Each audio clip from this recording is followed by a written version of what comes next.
Salut la famille, bienvenue à la capsule 24 de votre formation. Alors, on parlait donc des avantages de ces individus, membres. Donc, on est membre, on a cette possibilité d'être visible aussi parce qu'on fait valoir notre savoir-faire et notre savoir-être, rien qu'en étant inscrit comme membre du COPAC. On a une ressource qui sera disponible lorsqu'on est sollicité pour une expertise, pour une présence, pour une assistance à quelqu'un. Et on peut être cette ressource-là de façon pro bono, de façon bénévole. On peut être cette ressource-là qui demande à être rémunérée, parce que c'est ça aussi le Conseil panafricain. Donc c'est ça que nous amène l'avantage, que nous donne cet avantage-là d'être membre individu du Conseil panafricain. Donc on encourage les associations, on participe à leur réalité, comme elles participent en retour à notre réalité. Ça peut être sur un point de vue culturel, ça peut être sur un point de vue éducatif. Les associations peuvent nous réapprendre des choses sur nos pays d'origine respectifs, peuvent nous partager la réalité d'autres gens qui viennent de nos pays d'origine.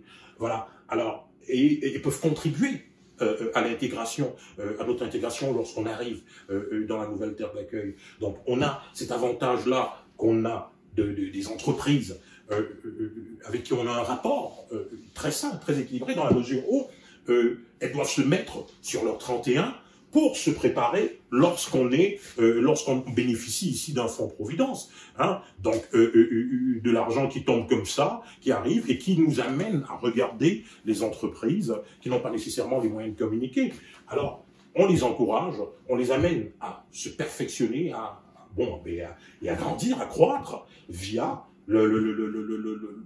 le retour, c'est-à-dire via la consommation, via l'acte de consommation qu'on fait vers ces entreprises-là. Et ces entreprises, lorsqu'on bâtit un grand réseau d'individus, ont cette possibilité de positionner, de proposer des pourcentages de rabais aux individus et de retourner des redevances à la structure du Conseil panafricain, ce qui permet à la structure de faire face à ses engagements.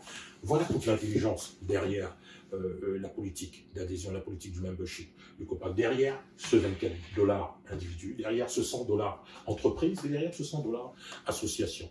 Donc maintenant, il faut qu'on parle de la politique de gouvernance.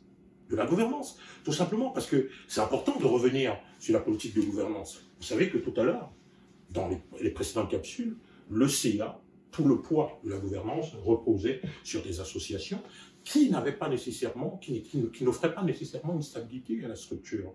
Donc, il fallait rendre le bureau exécutif, il fallait donner une marge de manœuvre dans la gouvernance ou bien dans les actions, dans le pouvoir d'action du bureau exécutif, et il fallait concevoir un CA beaucoup plus performant, beaucoup plus efficace et beaucoup plus représentatif du COPAC.